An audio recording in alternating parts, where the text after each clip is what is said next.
जय श्री राम दोस्तों। आज मैं आपको दिल्ली के एक घर की एक ऐसी सच्ची घटना के बारे में बताने जा रहा हूं जिसको सुनकर शायद आपकी भी रूह कांप जाएगी। एक ऐसा परिवार जिसके जो गार्जियन होते हैं या फिर घर का जो बड़ा होता है, उनके पिताजी या फिर कहें घर का बड़ा आदमी जो एक्सपायर हो चुका था, और वो एक लेडीज अपने 4 बच्चों के साथ रेंटेड हाउस में रहती थी। उस मकान का ओनर था, उससे कुछ बहस हो जाती है रेंट को लेके, तो वो वहां से शिफ्ट हो जाते हैं एक दूसरे मकान में। जो अब उस मकान के बारे में अब मैं आपको बता देता हूं जहां पे ये अभी शिफ्ट हुए होते हैं। उस मकान में पहले मेन गेट, बीच में 2 कमरे, पीछे बरामदा या ग्राउंड वगैरह है, पार्क वगैरह कह लेते हैं, छोटी सी होती है। उस घर में जब ये लोग शिफ्ट हुए थे तो उनके पड़ोसियों ने भी उनको कहा था इस घर में कोई भी आज तक नहीं टिक पाया है, जो भी आता है दूसरे तीसरे दिन यहां से खाली करके चला जाता है। अब ये लोग उस घर में शिफ्ट करते हैं, और हाँ, इनके पड़ोसी ने एक और बात बताई थी, रात के समय इस घर से अजीब गरीब आवाजें आती हैं। अब ये उस घर में रहने लगते हैं, कुछ दिन बीतते हैं। कुछ दिन बीतते ही इनको भी जो इनके पड़ोसियों ने कहा था वैसी रातों को अजीब गरीब आवाजें आने लगती हैं। उस घर में दिन में भी ऐसी आवाजें आती थी जैसे उनके घर में कोई बैठा है और बातें कर रहा है। बाहर से कोई बाइक या कोई भी व्हीकल आसपास से जाता तो ऐसा लगता था उस घर में ही चल रहा है, और हर टाइम ऐसा लगता था उस घर में चहल पहल सी रहती थी। जबकि मम्मी उनकी काम पर जाती थी, 2 भाई बहन स्कूल जाते थे, और लगभग घर में 1 ही 2 जने रहते थे। एक वो लड़का जिसके साथ ये घटना घटी है, एक उसकी बड़ी बहन। अब ऐसा लगता था उस घर में चारों तरफ चहल पहल रहती है। अब एक दिन क्या होता है, उस लड़के को माता निकल आती है, या फिर हम इंग्लिश बीमारियों में बोले तो चिकन पॉक्स हो जाता है। अब वो इस चीज से धीरे धीरे ठीक होता है। हमारे में जैसे हमारे हरियाणा में तो इसके झाड़े वगैरह लगते हैं, माता निकल जाती है तो यही हुआ, उसके झाड़े लगवाए, धीरे धीरे वो ठीक हो गया। लेकिन मुंह के छाले उसके आज तक नहीं गए। अब धीरे धीरे वो इस बीमारी से ठीक होता है, और जैसे ही वो इस बीमारी से ठीक होता है वो किसी पोजेशन का शिकार हो जाता है। अब वो कभी भी उठता है, खाना खाने को मांगता है, सुबह दोपहर शाम एनी टाइम, बिना टाइम के भी खाने को मांगता है। और वो खाने को क्या मांगता है? कच्चा मांस। वो खाने को कच्चा मांस मांगता है और कुछ नहीं खाता है। वो हालांकि अपनी मम्मी के हाथों का भी खाना खाने से मना कर देता है। वो कहता है तुम मेरे से प्यार नहीं करती, मैं तुम्हारे हाथ से नहीं खाता हूं। इसमें मैं आपको एक बात बता दूं, वो सिर्फ अपनी जो जब से उसके पोजीशन हुआ था उस टाइम से सिर्फ अपनी बड़ी बहन के हाथों से ही खाना खाता था, और कहता था कि तू ही मेरे से प्यार करती है, मैं तेरे हाथों से ही खाना खाऊंगा।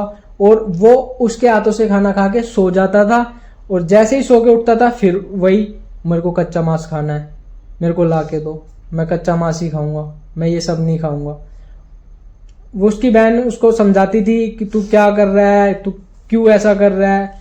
किसी को कुछ समझ में नहीं आ रहा था, और वही फिर रिपीटली उसकी बहन उसको खाना खिलाती थी, उसी के हाथ से खाता था और फिर वो सो जाता था। एक बार ये उठा, सो के उठा, और अपनी घर से कोई कपड़ा लिया या चुन्नी ली, उसको बिछा के नमाज पढ़ने लगा। हालांकि ये मुस्लिम फैमिली से नहीं थे, पर ये नमाज पढ़ने लगा। इसकी बड़ी बहन ने देखा तू ये क्या कर रहा है, वो कह रहा है मेरे को नमाज पढ़ना है, मैं नमाज पढ़ना चाहता हूं। एकदम वो उठता है और अपनी बड़ी बहन को कहता है पापा आए हुए हैं, वो मेरे को ले जाना चाहते हैं, मैं उनके साथ जाना चाहता हूं।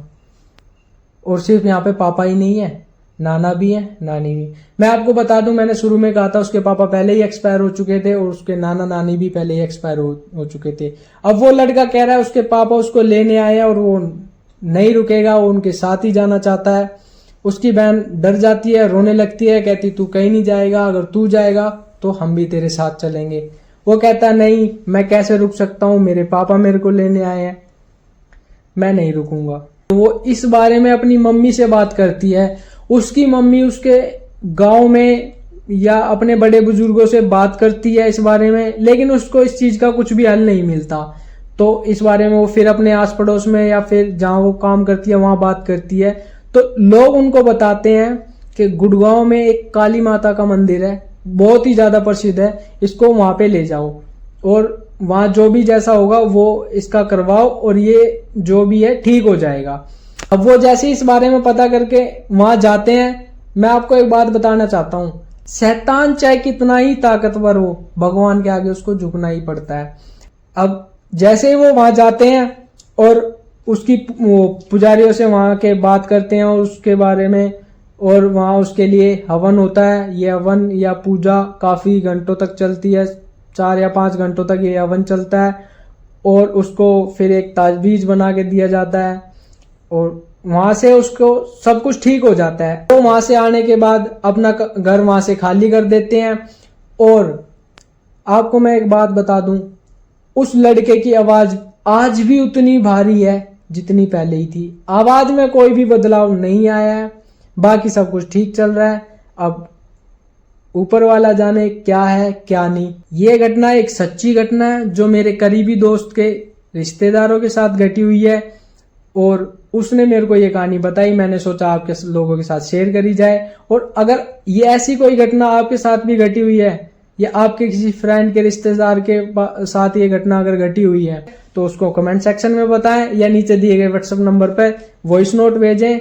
मैं आशीष सैनी उसको अपनी वॉइस में आगे नरेट करूंगा। तो दोस्तों, अब वो लड़का अपनी फैमिली के साथ खुश है, उसकी फैमिली भी पूरी खुश है, वो वहां से दूसरे घर में शिफ्ट हो गए हैं।